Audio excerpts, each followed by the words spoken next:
Hello and welcome. In this video we're going to attempt to repair a tumble dryer. This is a White Knight and it's got quite a strange fault on it. I've not seen this on a dryer before, and what it does is when you turn it on, the drum barely goes around.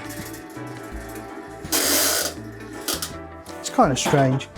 So what I'm going to do, I'm going to spin it round. Well, first thing I'm going to do is actually unplug it.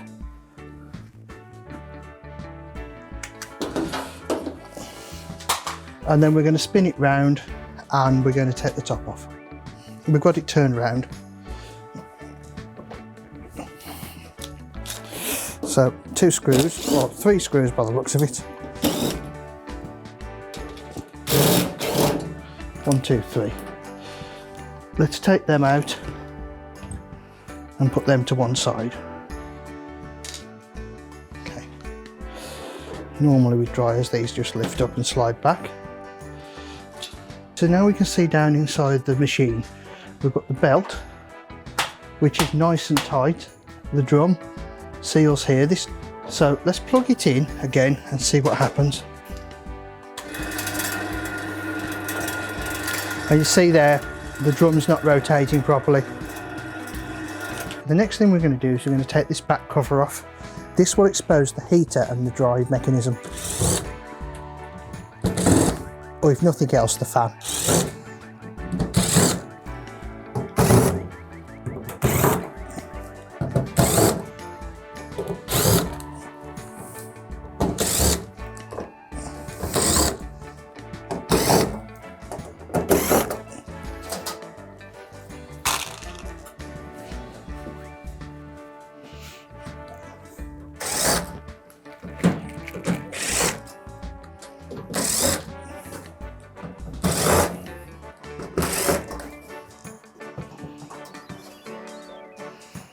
When we lift that off,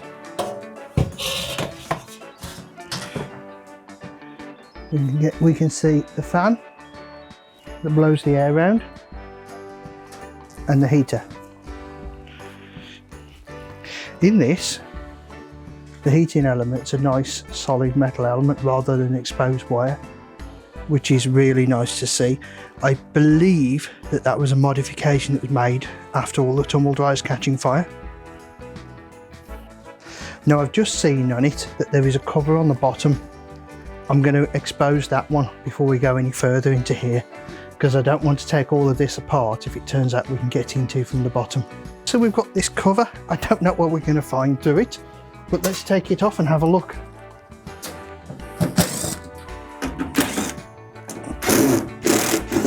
That was tight.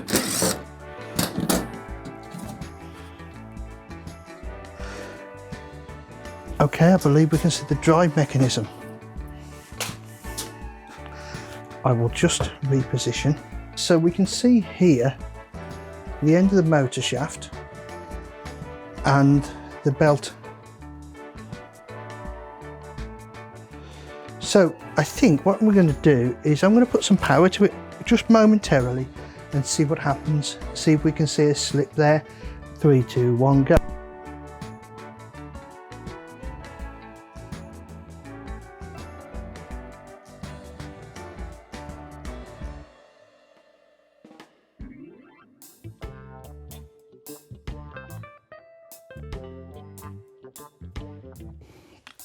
Right, so it seems to me in an ideal world, we've either got to get that to jam against there, or we've got to get this shim to come off, take it apart and have a look, see what's going on. I'm going to try for the latter. So I don't know how much you're going to be able to see and how much I'm going to get in your line of view, but let's give it a go. I think I probably need something like some cutters or some long nose pliers.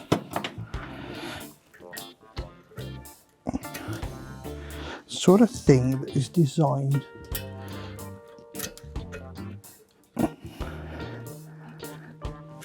be assembled once and not took apart. Glasses. Now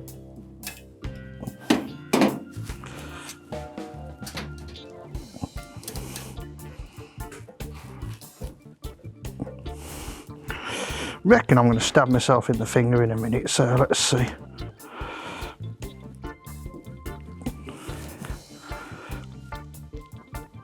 Okay, got a bit of a lift there. And what I want to try and do is just encourage it to come over the top of this lip as I take it round. So I'm just pulling the motor, the cog forward at the same time, just to see if that will encourage it. Yeah, be nice if it would, wouldn't it?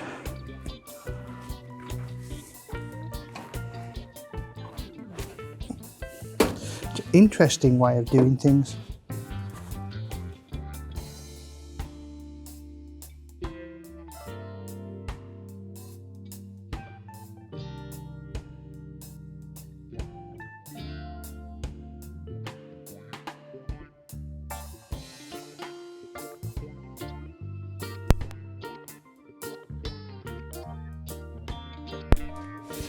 Okay, as you can see, I managed, after a lot of fiddling, to get this to come forward.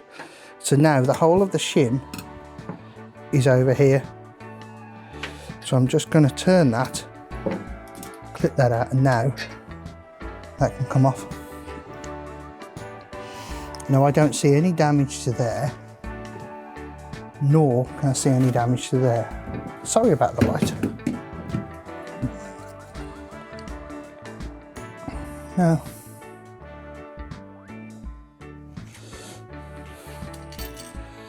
So I am just wondering if this was incorrectly assembled.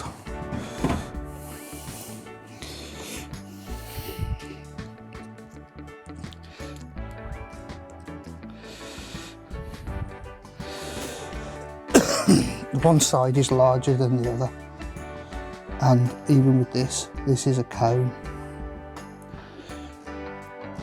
So I am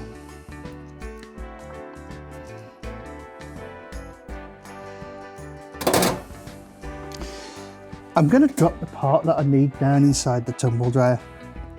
I would advise against this, as it's probably going to be fun to retrieve.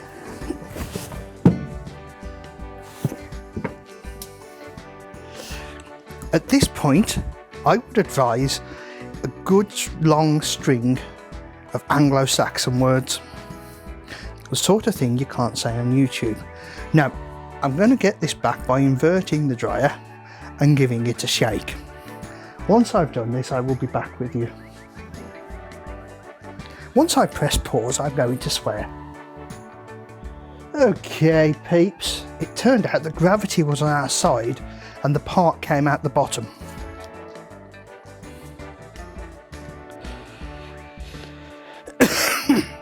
Now, from what I can see of this, it's got a chamfer on it. One side's bigger than the other. So, that's going to go on there, like this.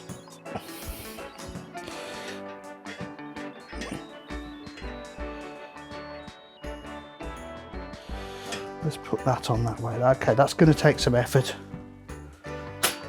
I am now going to use the percussive maintenance device.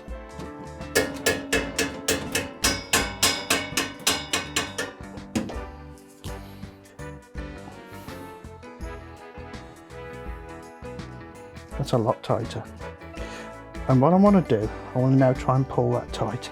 So I think I'm going to get a bearing puller and put it on there and just pull that through. Okay.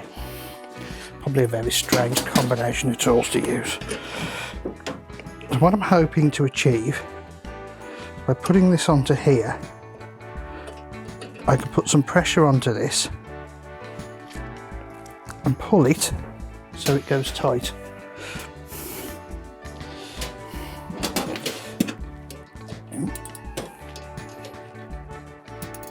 I'm hoping. I'm going to try for that being flush, because I had to put quite a bit of pressure on that.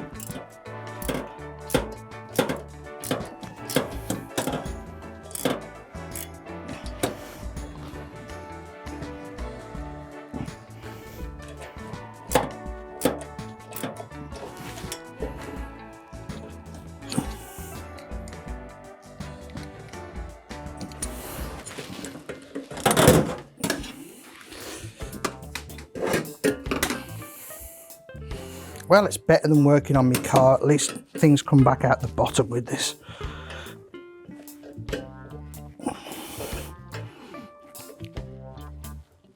Okay.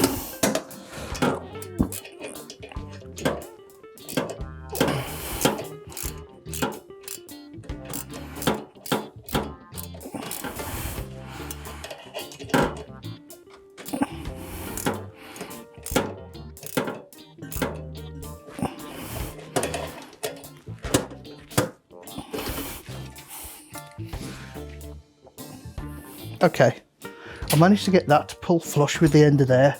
I had to put a fair bit of pressure on it, so I'm hoping now that will give enough for the dry to be reinstated. So I'm going to retrieve my light out of here. And let's try putting the belt back on.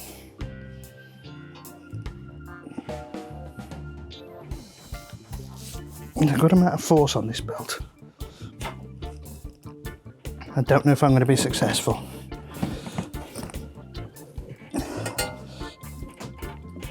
I need to go around the other side. So let's put the light there. Hopefully that gives you some shot still.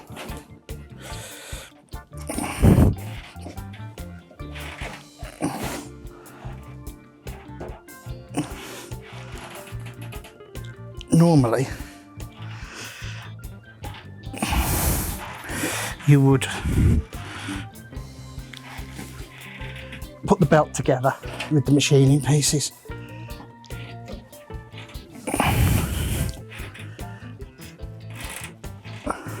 Come on, over you go.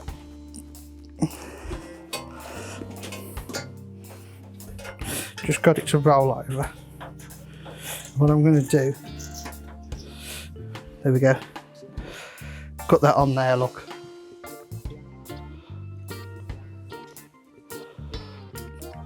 So,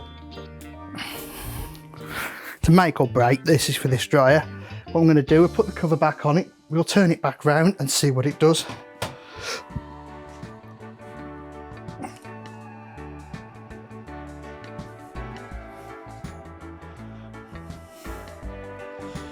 Quite an interesting little dryer.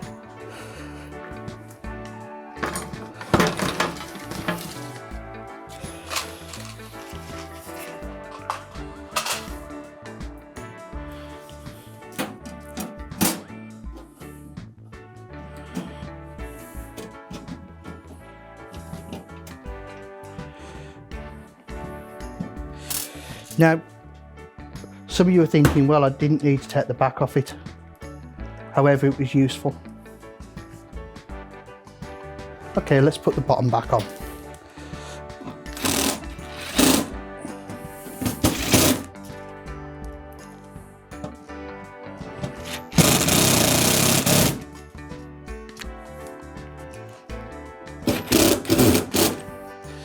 Now, that's the bottom plate back on it.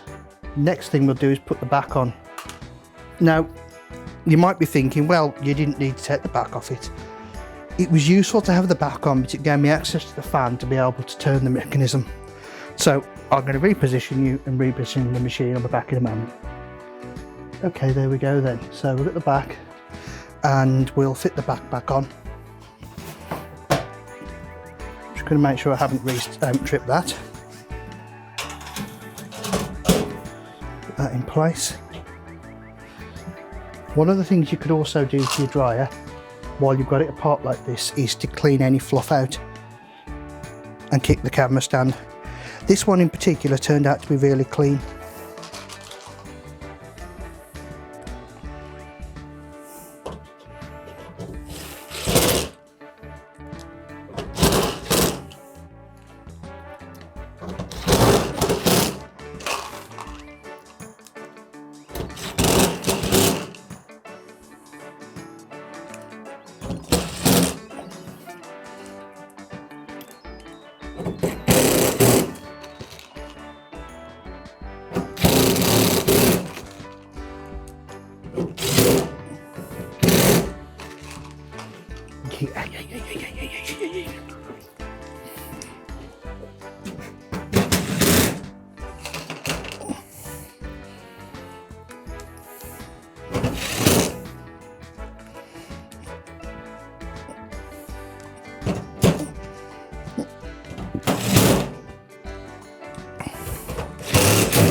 There we go then, that's the back on.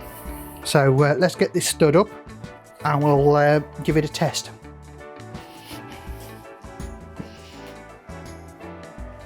Well, we'll find out now what happens. I've got it on cold only, so we've not got the heaters on because of having the top off. And we'll go 3, 2, 1, ignition.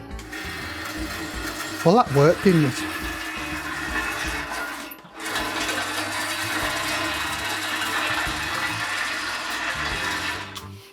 So what we can conclude by that is that this machine needs a motor on it, or potentially the two parts welding together. Now, that may be the easiest thing to do. So I think what I'm going to do, I'm going to put the top back on this, we'll put it away, and maybe we try welding the cog on, and I'll report back. Well, I'm going to report back and say that the two materials are different, so they won't weld, I've just been told. So this machine, it needs a motor. It's worth 50 quid working. The motor's 25 quid. It's just not worth repairing. But that has given you some insight into what's inside one of these machines. And I think that what I'm likely to do with this now is put the door, the heater, the timer and the front on eBay as parts, and get somebody to use as many of the bits as they can to bring their old machines back to life. Unfortunately, sometimes we can't fix things. Well, thank you for watching. I hope you've enjoyed it and you've got some insight out of this, and have a look at some of the other stuff I've done. Have a good day. Bye bye.